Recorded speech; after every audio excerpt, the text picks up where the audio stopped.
This slide presentation will cover the basics of systematic reviews.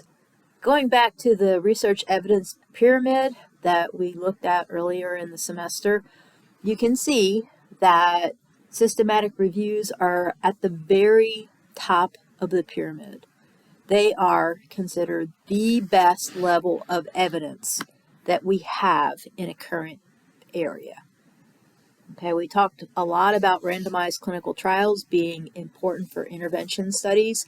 Well, systematic reviews are even better because they take any randomized clinical trial that has been published and combines it all together and puts that information into one large review.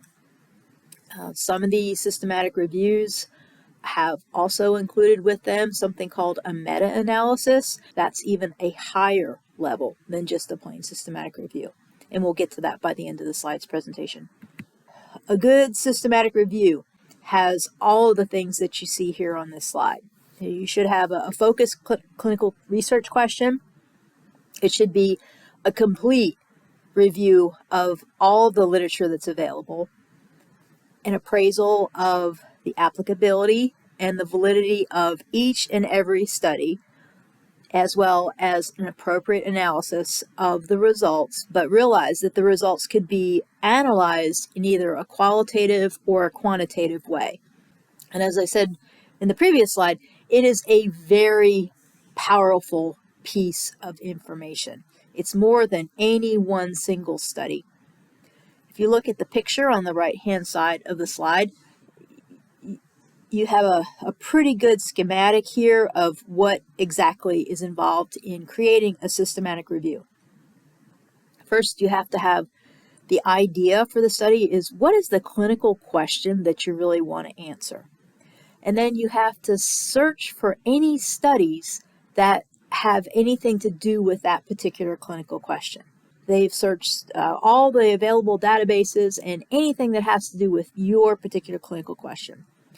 Then they sift through the studies and they actually extract the data from the studies, assess the quality, then they combine all of the data and they could do just a qualitative analysis, or as I said previously, a meta-analysis, which is actually a statistical analysis of all the results from each individual study, and then make a conclusion. Okay, and then that article itself is disseminated into the peer-reviewed literature. The Cochrane Database of Systematic Reviews is considered the gold standard place to publish a systematic review. Essentially, if you've published in the Cochrane Database of Systematic Reviews, you know it is a very good study. They have very strict guidelines and criteria that you have to meet in order to publish in the Cochrane database. And there's a link here to the Cochrane database that could be useful for your clinical future. Just click on the link and you know that any study that you find in this site is going to be an excellent systematic review.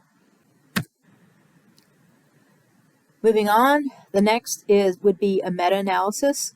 And a meta-analysis, as you can see on the right-hand side of the slide in the picture, you have all reviews, which are just literature reviews. They're peer-reviewed, but they're not consistent of all of the literature that was published on a subject. Okay, a systematic review is a small part, maybe 75% of what I see as far as all reviews are concerned. And this systematic review has specific criteria in that it's looking for all of the studies that were published on one clinical question. And of the systematic reviews that are published, there's a small subset of those that actually include something like that's called a meta-analysis. And this is a statistical synthesis of the data from multiple studies that address the same question. So what happens is the results of all the statistics from the individual studies are pooled and then published as one large study. Essentially, it's comparing one intervention to another, and it identifies something known as a standardized mean difference, which is very similar to effect size, which we talked about before as Cohen's d, it also reports a relative risk.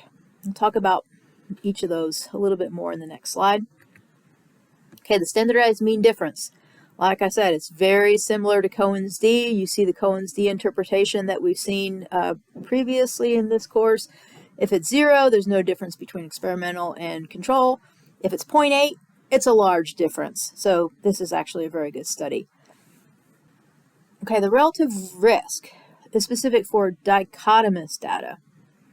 It compares the rate of an event in one group to another. A relative risk of 1 means there's no association between the risk factor and the disease. A relative risk greater than 1 means the risk is increased.